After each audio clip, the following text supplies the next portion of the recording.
guys would fall in love after having sex with me. I come a lot. Ooh, ooh, ooh, ooh. So I would say 30 seconds. You're 42? It's related to vaginal orgasms? Do you believe in monogamy? Have multiple orgasms, pass out, like things can happen. You cannot breathe anymore. You're just high. You're like, oh my God, who actually? I had to call the doctor twice in Germany because it got a little bit too far. How would it be to have a threesome? What about swinging? Leave your country, leave your comfort zone, leave that boyfriend you're not happy with. Be married to a guy and not be happy. And are you just enjoying the moment with that person? Hi everyone, welcome to the O Collective Just Like You podcast. We are Diana, Winksy, Simona, and Eden, and we're all about intimate wellness and pleasure. In this podcast, we share insights from modern third culture kids on relationships, sex, and intimacy to help you navigate your way through your intimate life. Today, we have the honor to talk to Nili. Nili was born in Afghanistan and has now lived in Pakistan, Germany, US, and now Japan. She grew up in a religious household where the common belief is that a girl should be a virgin until she gets married. Nili has broken away from that old school belief and refuses to stay silent about anything that brings her joy and laughter. Nili, also the Squirt Queen, but more on that later, loves meditation, trips into the nature, but also an occasional drunk night that might result in finding the love of her night. What are you doing to celebrate today? I'm going to the hormone doctor, getting my hormones checked out because that's what you do apparently when you're old. You're turning 34, right? Oh my God, don't say it. Don't say it out loud. This is what Edgar made for me for my birthday. Oh, gigantic. And a little, I don't know, pie? That's cute. Yum. Mm. That's sweet of him. Even after 7 years, Simona. 10 years. 11. 4.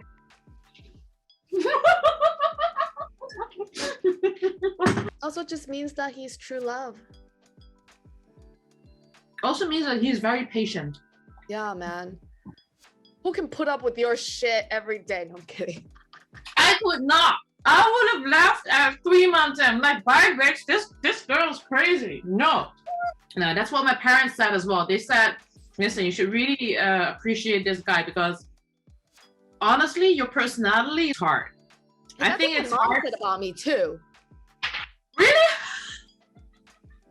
Apparently we're bitches, we're bitches. No, my mom did call me a bitch. Oh, your mom did?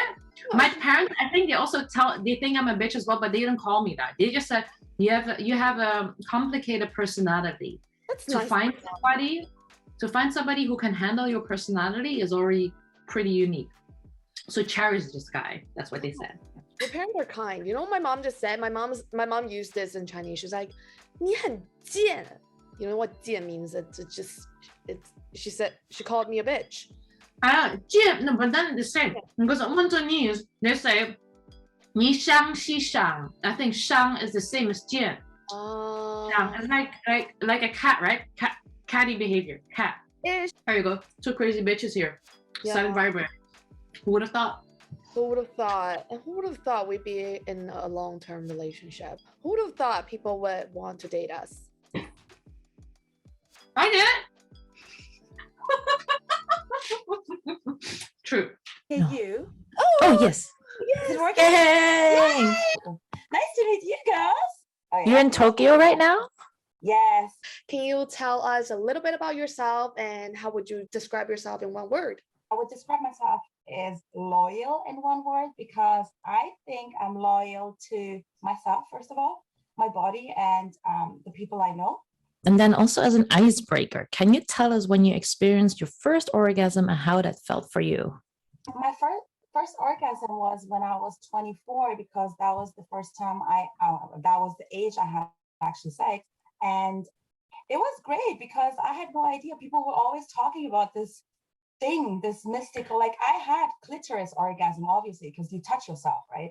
But I never had the penetration orgasm. So when it happened and a little bit of like fluid things came out of me, I thought I'm peeing. I was shocked. But afterwards, I felt a little bit high. So I was like, oh my God, what's happening? I was laughing all the time. Like, oh, what is this? This felt good.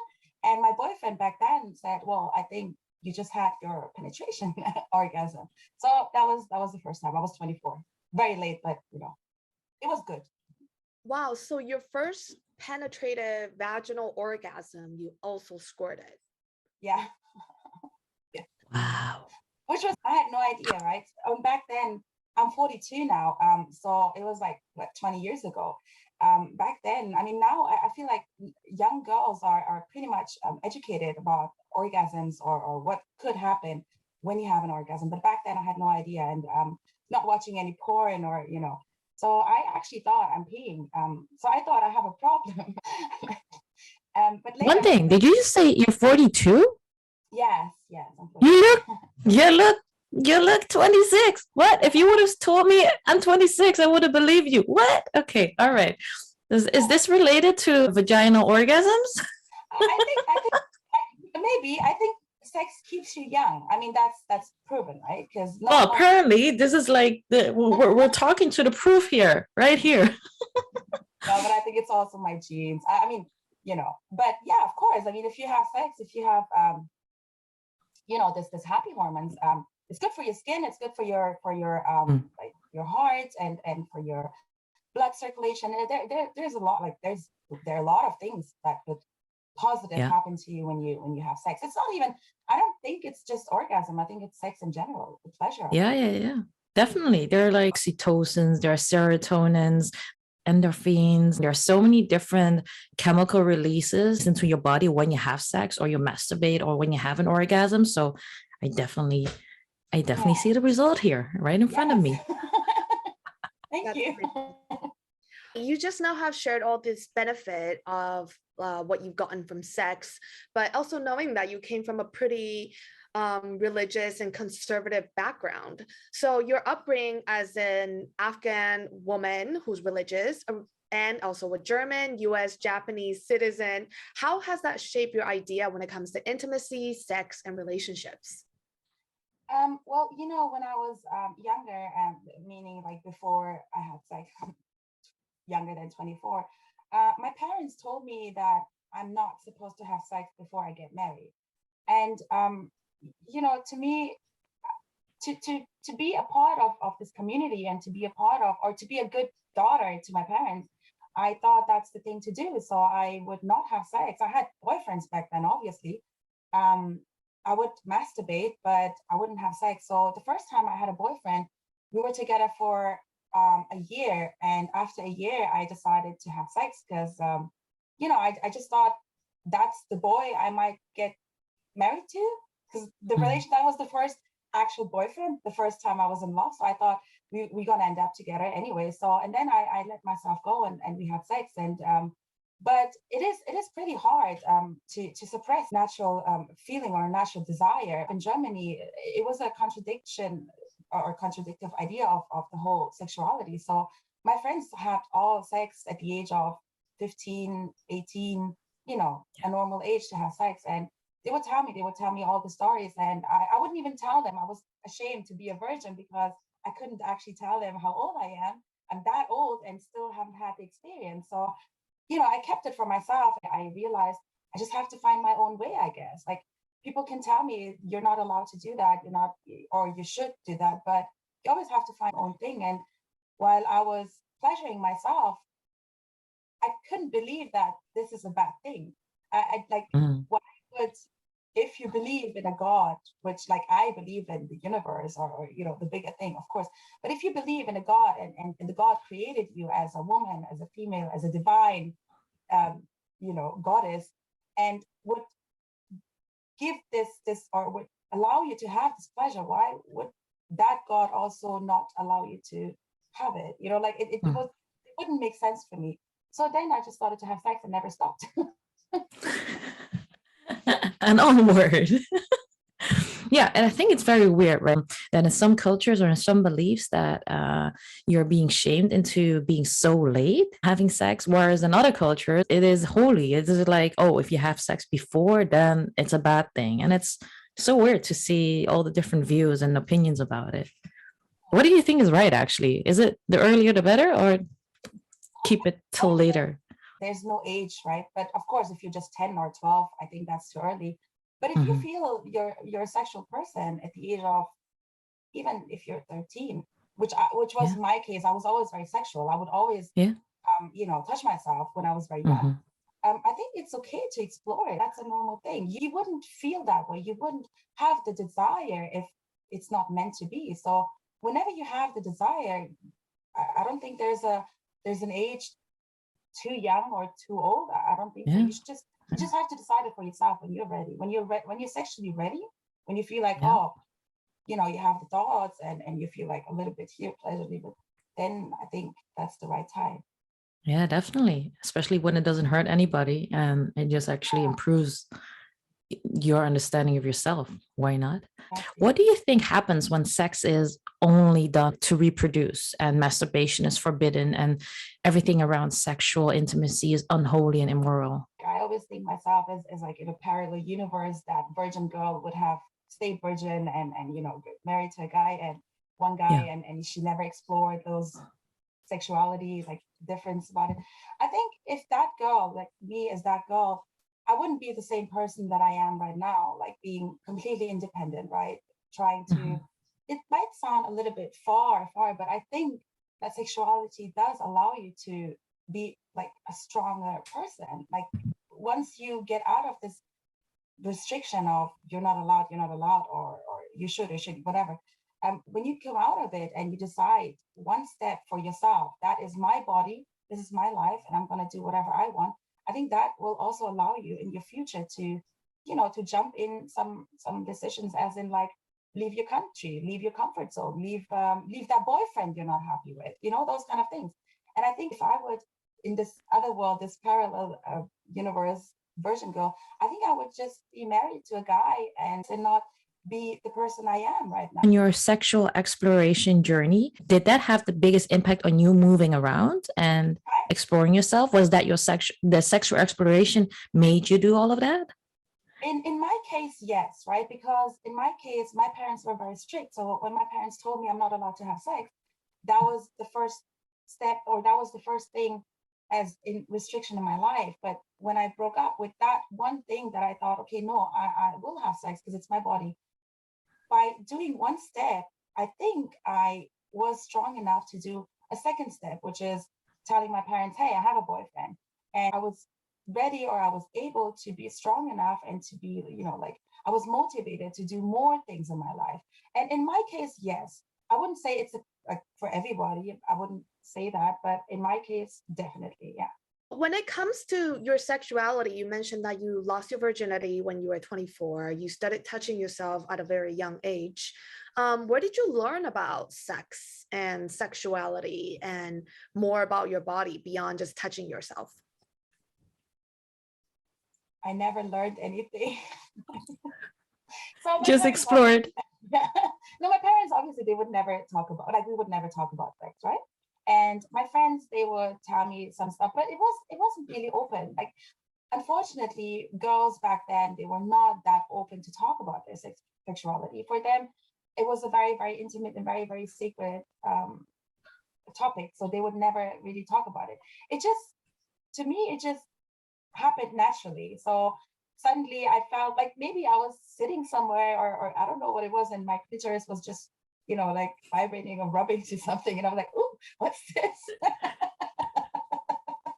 So no one really told me what it is to have like this, like clitoris sensation. Feel like, the sensation. It just happened naturally. And I think that's, unfortunately, back then it was a normal thing. I think nowadays girls are, thank God, way, way more educated, and that's a good thing. But yeah, back then it was just, a little bit touching, and then, oh, okay. And, learning and failing. In the shower, you would just stay hours and hours in the shower, and your parents are like, what are you doing in the shower? Right? Me time.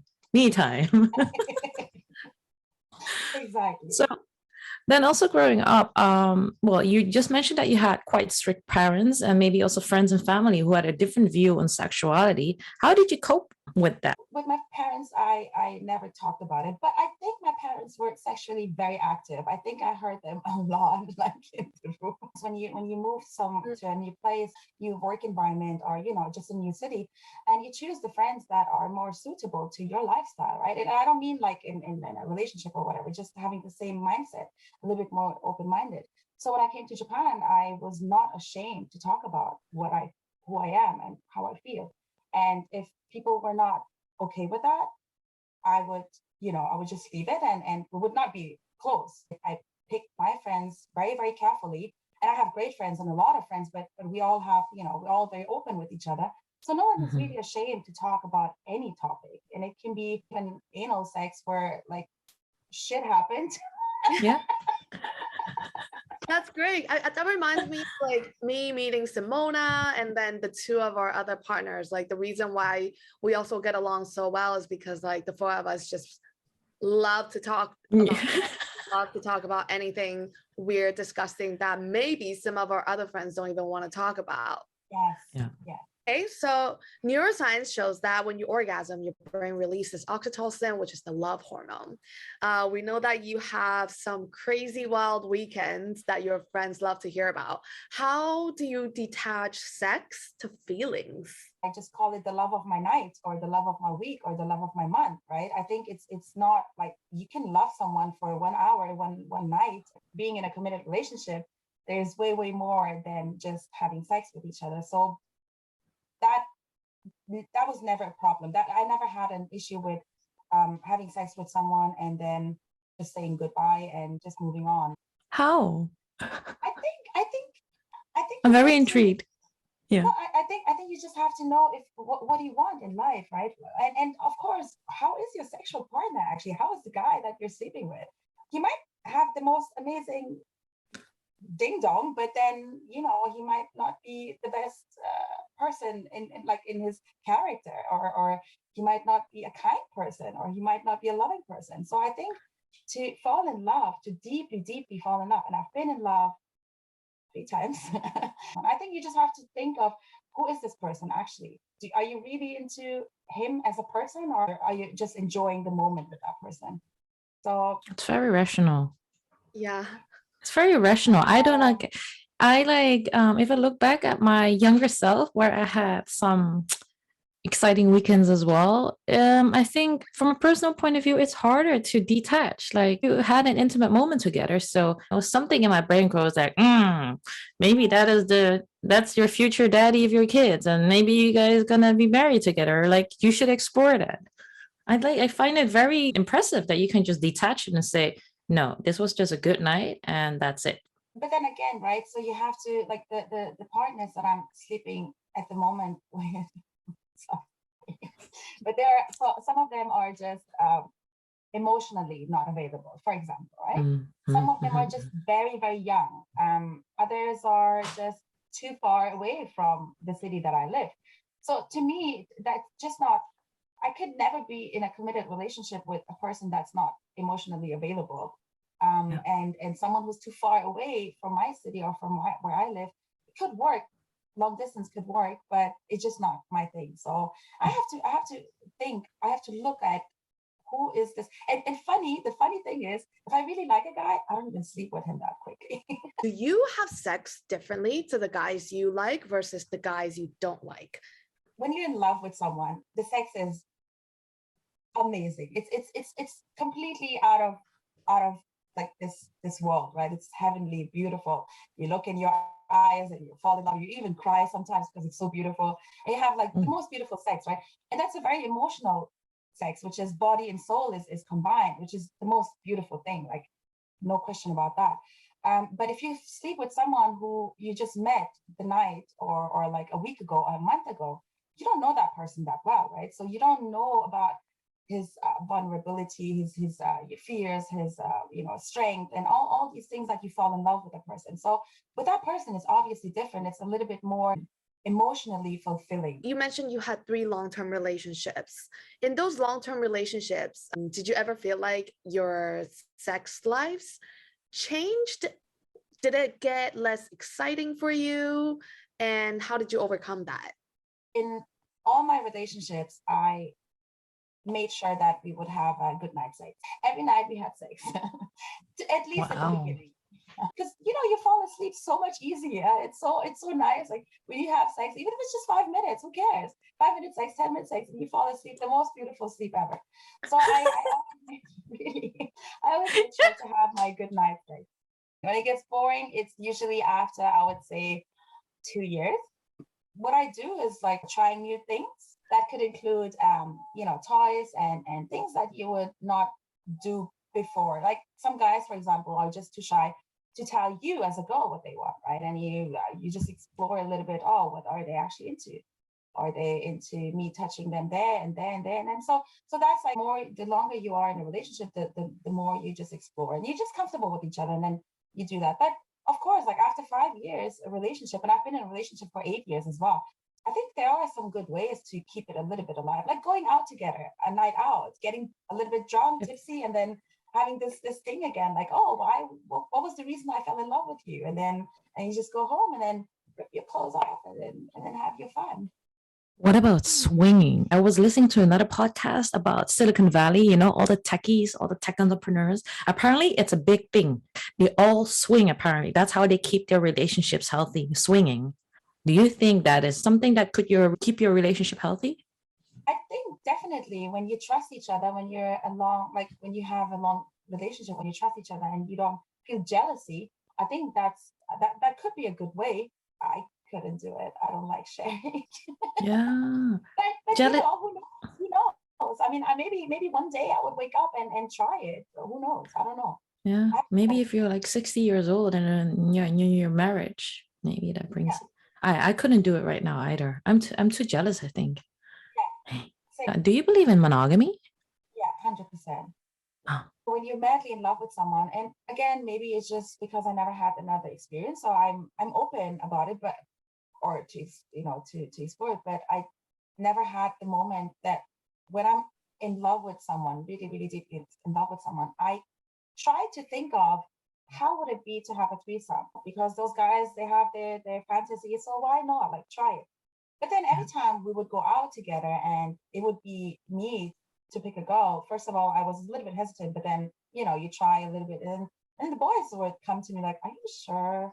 I don't think that's your personality. I think you would kill her afterwards. I think I do believe in monogamy. I think it's a beautiful thing. I would lie if I would say, oh, I'm super open-minded and I'm okay with everything in a relationship. I think I still have my barriers. I wouldn't feel comfortable, and I don't want to do anything that I'm not comfortable with.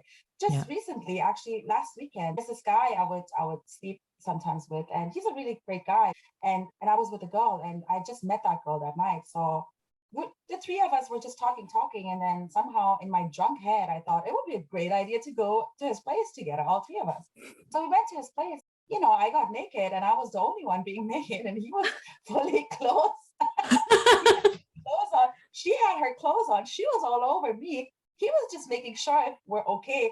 And then she went to the toilet, and she was a smart girl, right? She knew, like, okay, I need to give them a little bit of time. So she went to the toilet, and meanwhile, the boy is asking me if, like, he's like telling me, if you're not comfortable with anything right now, just give me a sign. So she came back, and me naked, lying there, not knowing what to do. She was again kissing me, and he was just sitting there, and then he looked at me, and I was like, oh. And he was the one stopping it. He's like, okay, girls, stop this. I'm not comfortable with this. Yeah. Wow. What a tentative guy. So what happened afterwards? Did he tell the girl to go away, and then what happened? Yeah. The girl was, as I said, she's very kind and very smart. So she said, okay, I'm leaving now. I should go home. And he was bringing her down, get her a taxi. He got back, and we had a great twosome. Okay. All right.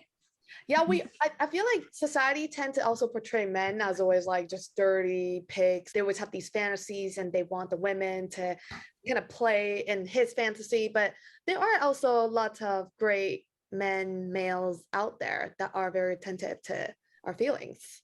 Yes, of course. And they also want your best, right? They also want to have the best sex they could have. And if a girl is not comfortable with the situation, why would they? I mean, maybe there are some guys, I would say there are a lot of guys, using the situation, but there's some. Yeah. So Ay, that Google. moves on to that leads us to the next question. Like society always also portray females as the ones that are unable to attach sex and feelings. Do you think this happens to males? And do you have any personal experiences? In my case, because I'm coming a lot, and for some guys, they never had that experience of a girl having so many orgasms, right? And for them, it's a reward. So they mix it up. They don't know, am I in love with that girl, or am I just rewarding myself by being with that girl, right? I had some situations where guys would fall in love after having sex with me. To me, that's the wrong idea of love. So I would always make sure, like, look, are you sure? Do you even know me? But yeah, oh, definitely, guys can fall in love with you if they have sex. It's not just a girls thing. No. Guys are the same. Sometimes. What is the thing that you do to make them fall in love with you? Sexually? Yeah, you just mentioned that like after you had a good night, you come and that made them fall in love. Is it the process of you coming and that rewards them and that makes them fall in love with you? I think most of the guys that they would have a one night stand, let's say a one night stand, right? Or like just a quick stuff. For them, it's really hard to make a girl come. Most of the girls are just not maybe comfortable in this situation. So most of them cannot even come once, or maybe if they come once, that's it, or twice. But for me, because I can divide it, detach that, and I just let myself go when I have sex. I really trust, like I really believe in the love of the night theory. So completely like open about everything, and I come a lot. So for them to see a girl coming within, I would say 30 seconds, more and more every time. So for them, that's rewarding, right? But that's the wrong idea of love. That's not love. It's just like the ego. It's the ego of love. And some guys, they love themselves so much that they would think that this is the girl of my dreams, right? For some guys, that's all they want. So for those guys, they would fall in love. But yeah, not all of them, obviously. And he's also probably falling in love for the wrong reasons, because he was in love with the idea of himself being able to make you come so many times. Exactly. So I know that. I am very much aware. I had to be really, really careful about that in the past, because, it's also another thing. Like some guys out there is just like, oh, I want to have a girl from that country, from this country. Like, yes, they like, want to take it off. Exactly. So, I have this Afghani girl growing up in Germany, like this international girl, or I can make this girl come all the time. Like for them, for those wrong reasons, they can fall in love with you. But I'm very much aware of that. So I really, really make sure that if I really like a guy and I want to be with him and I want to be in a committed relationship with that guy, I would not just have sex all the time. So I would make sure that we connect in a deeper level, which is, knowing each other better. You just mentioned that you can come within 30 seconds. I'm like, oh, mind blown. But we also did this interview with you a couple of months ago where you like explained the art of squirting to us. And like so many girls have never squirted before. And for you, it's such an easy thing. Like, how did you discover it? What are your craziest stories? If you have an orgasm, you don't have to squirt. That's not a given thing. Like you can 100% come, you can 100% have an orgasm without squirting. Squirting is just a side effect of it, I guess. I don't know. But yeah, the first time it happened, I actually thought it's I peed myself, so I was a little bit shocked. Now it's more about a control thing. So I do have to control it sometimes when I'm, let's say I don't know the guy that well, and I don't know how he would react on it, and especially when I'm on top, that is the position where it happens the most in my case. So every time I'm just about to come or to squirt, I would push myself away, let it go for a few seconds. Otherwise, it would happen all the time. But with guys that I'm comfortable with, I'm totally fine. And it happens that within 20 to 30 seconds sometimes, and it can be 5 minutes as well. It depends. It really depends on the day, on my hormones, on my body. How far am I with my PMS cycle? It really depends on that. In my mood, of course. The extreme thing is I would come within 10 to 30 seconds, and that would happen all the time. And if the sex is, let's say, 30 minutes, I would have multiple orgasms after a certain while. And then that is getting a little bit crazy and a little bit dangerous as well, because you can just pass out, like things could happen. You cannot breathe anymore. You're just high. You're like, oh my God, who am I? What am I doing? It's really, really weird. So I had to call the doctor twice in Germany because it got a little bit too far. What? Do you think it is something that you're born with, or did you train it? I was talking about this with my friends as well, but I think we can all have orgasms. Yeah. And we can. But 5 times in a session? Yeah, you can. Yeah.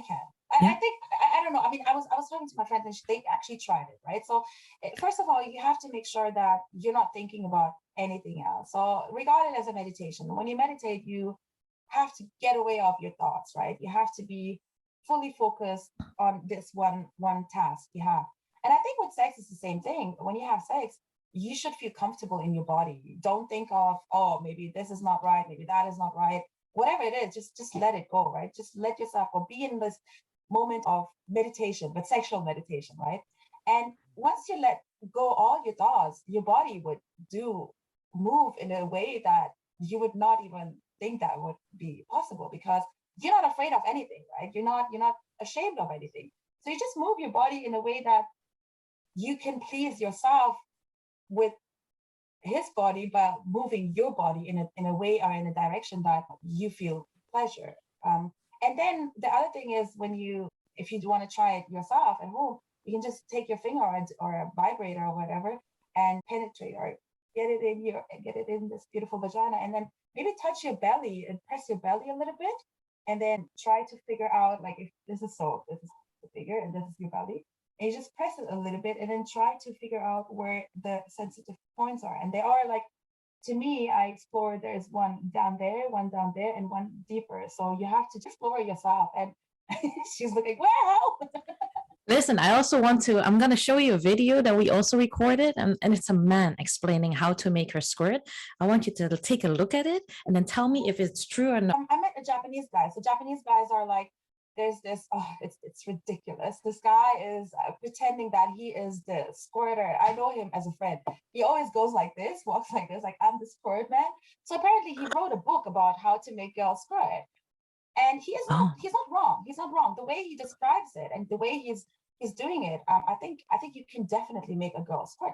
But just squirting is not the whole thing. You also have to feel the pleasure. You also have to feel the joy of it. It should be a little bit of, like, it should be an orgasm, not just like, just rubbing there and then some chemical, whatever happens, and you're just like squirting out the water. That's of course you can do it. And some guys, it's also not an orgasm, right? When you squirt, is it automatically an orgasm? When I have an orgasm, like, not all of my orgasms are squirt related, but usually I would orgasm and then I would squirt. That's just like, it happens naturally. But there are some, like this finger technique from some guys, right? I think it's very rough. I don't know. I'm not a, you can see it in the porns. They go in and they blah, and you can hurt. Yeah. It's horrible. That's not how it should be.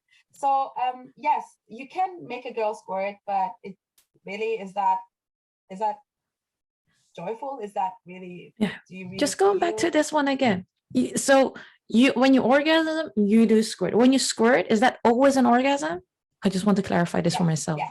Yes. So whenever you squirt, you are ensured that is an orgasm, because sometimes I squirted and I wasn't sure if it was an orgasm. It felt really good, but an orgasm can also feel differently. Yeah, exactly. Like I see it as two different things.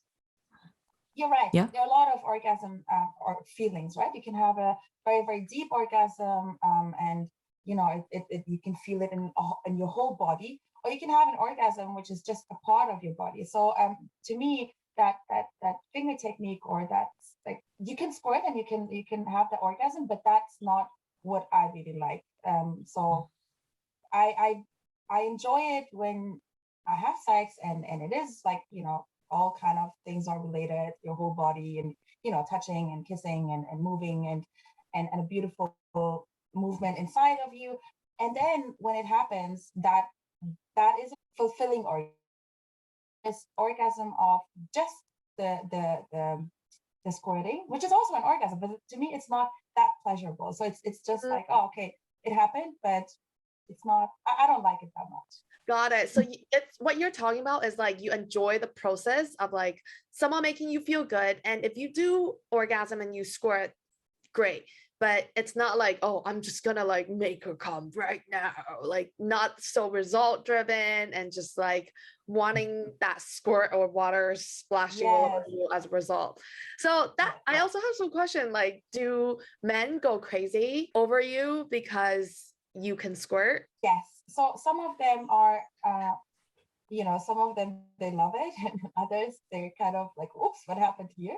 Usually my boyfriends or the guys that I'm with, like in my relationships, they love it, right? To be honest, for a long time, I had no idea how to deal with that situation. I would try to suppress it. As I said, like sometimes I would just try not to come, not to squirt on the person, or like in general in my bed. It's always wet, right? I would try to not come that much. The boyfriend I was with, they were very, very open-minded about it. They would just say like, okay, that's a part of you, and this is what your body needs and what your body does. Just let it go and explore it. My ex-boyfriend, he was not into it, right? He was not the guy that would be like, oh, I love to make a girl squirt. The more we had sex, the more he would tell me, look, don't push yourself away. Just let it happen. It's natural, obviously, for you. And if that is what you need, it's fine. Why would you even say sorry? Yeah, it's like men don't say sorry when they ejaculate either. And they don't hold it in because we think it's dirty. No, it's natural. Yeah, definitely. For some people, it's a myth, right? For some people, they don't even believe in that. So and I don't think we're educated about that topic. So some guys, they just don't know what it is. But once they explore it and you talk with them and they do their little research, they would understand. But because you're not sure how the people are reacting on it, you feel a little bit like, oh, sorry, oops, sorry, that kind of. But it's again like proud of it. Yeah. Yeah, I know. But I think it's also because, coming from Afghanistan, growing up in Germany, now being in Japan, it's always like, oops, sorry, this Asian culture. Oops. Yeah. Yeah. We say it too often. Yeah, Mm. we should own it more. I do really like the part where you say you kind of need to be yourself in bed. You don't need to limit yourself or think what the other person wants or likes, or maybe a lot of our girls are insecure about their bodies, especially when you just start your sexual journey and with somebody else, you're like, oh, do I look good enough, or is it going to see that fat roll, or oh, I didn't shave well enough. But I think the guy is most excited, or the guy or the girl, whoever, the other party likes it the best when you are really enjoying, when you are really experiencing pleasure and you're letting yourself go and you're not limiting yourself, because even though you're not saying it and you're thinking it, that other person, he or she can feel that. 100%. Right? What's the most the sexiest thing is confidence, right? I think yes. like, how many times have you seen a person and the person is not your type, not like, but so confident, he is or she is so confident, and you'd be like, oh my God, what, so sexy, right? And I think it's the same in bed. Like if a girl feels a little bit uncomfortable about her body, and unfortunately we women do that, right? Based on social media or our background, I think you can just let it go. Just that doesn't matter. Be confident. And I think once you're confident, the other person feels the same way. Like you have the same vibration. If you have this confidence vibration, the person might smell it, might feel it, right? Get turned on by that. So I think that's the key. Just be confident. Just be yourself. Let your body do. It's not your head. Your brain is working the whole day. And when it comes to sex, I think you should just let your brain stop. Like use your body. Your body is the key in that moment. Be in the moment. Yeah. Hey, I do have another question when it comes to squirting, just in case we have any squirters who are listening. How do you lay your bed? Do you just like change out your bed sheets at each time, or do you lay something down? Do you have like towels, or like what do you have? What do you recommend for girls to prepare? Well, I don't prepare. It's really bad. I really don't prepare. It's not like pee, right? Yellow. It's more whitish, so it's not steaming that much.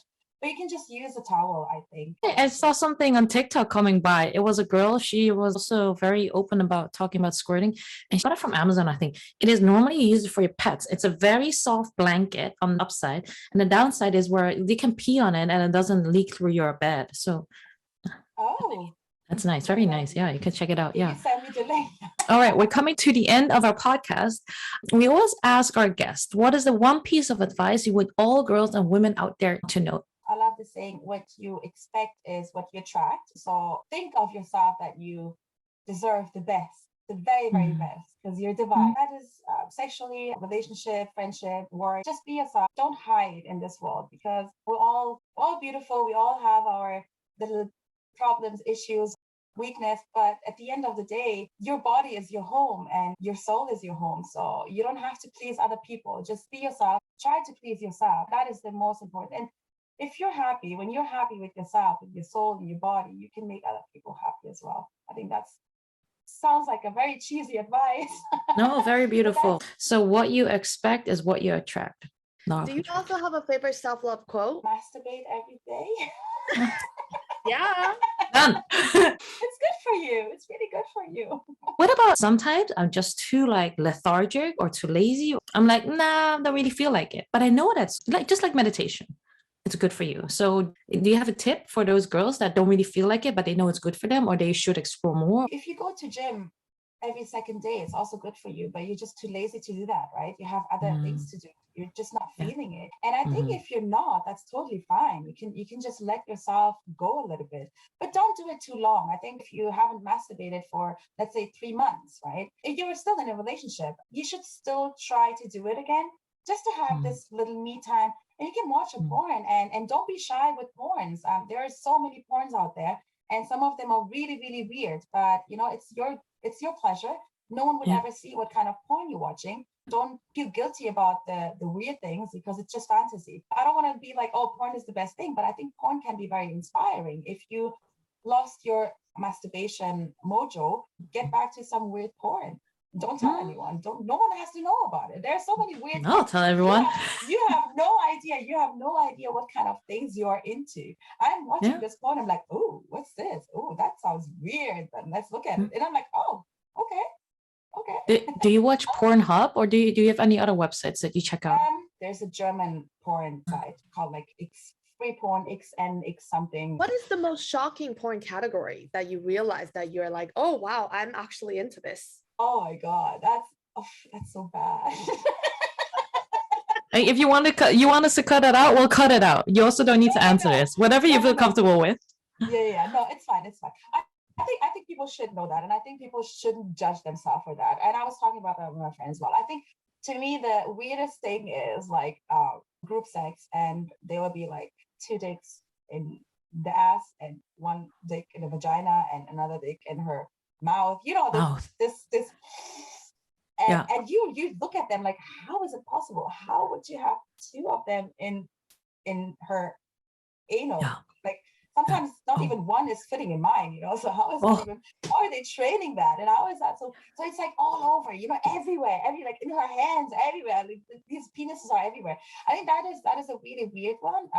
And sometimes when she's a little bit like, oh my God, what am I doing? Why am I doing this? I like that. It's weird. What about, because you're in Japan, what about hentai? Do you like?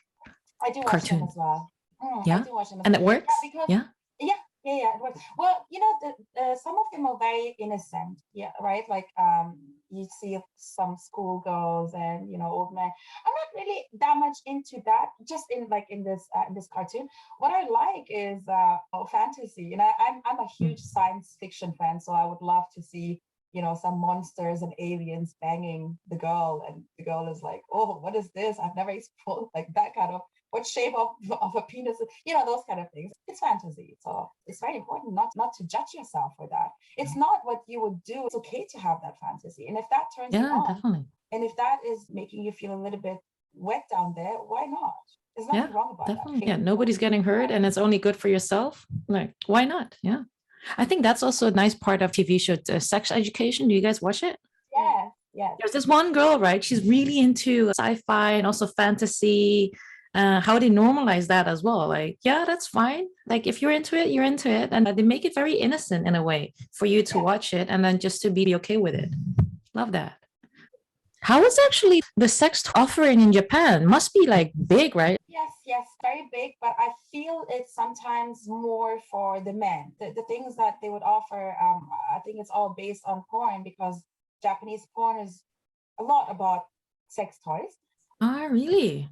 Yeah. Because I always thought that in Japan, they're very reserved, but when it comes to sex, they have like all these dedicated stores. And also when they check it out online, I feel they're very advanced, but then somehow still not that much, too much focus on men then. It's just my opinion, right? I think for a Japanese woman, to pleasure the man is the most important. Yeah. Do you think that's changing now though, little bit, that women also start to care more for themselves and their own pleasure? Maybe the young girls, yes, but sex in Japan is of a fantasy thing, right? The problem about Japanese couples is they would get together in a very, very young age, and let's say 25, 20 something, and then they get married, and that's the goal, to get married and to have kids. And once they have kids, sex is not the priority in their life, right? What's more important is family life and social acceptance, harmony, but sex is not so important. So men usually go and cheat on their wives. This doesn't only apply to Japan. You see this in China, you see in Thailand, Singapore. Such a pity. When it comes to self-love, right? I also heard that in Japan, because of self-love, they don't want to be hurt in a relationship. They don't want to feel like they might be abandoned or like fear of getting hurt by the other person. So now people actually have chosen to not be in a relationship and a relationship with themselves. They stay single, they may date a robot or something. Those Japanese friends that I have, they're a little bit more open-minded because they used to travel, like, or they used to live somewhere else. So they're not purely Japanese. I'm not sure if it's because they don't want to get hurt. I think it's more because men, they don't know how to approach a girl, right? And girls, they don't know how to approach. It's very like, they're very shy with each other. They're saying that Japan is just ahead of us, that we're all going into how Japan is behaving and living in general. So in a couple of years, 10, 20, 30 years, everybody's being isolated in their rooms behind the computers, and then they have their cyber girlfriends and maybe an inflatable doll next to them, and that's their life.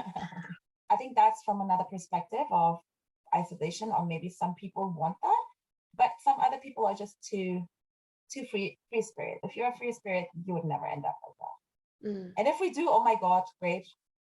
More toys. This concludes, I think, our podcast. If people want to know more about you or your vast knowledge on squirting, how can they find you? Or sexuality, not only squirting. You guys have my WhatsApp number, so you can just pass it to them. Okay, so for anybody who's listening, they can reach out to us and we'll just funnel them all to you. Yeah. Thank you so much. Thank you.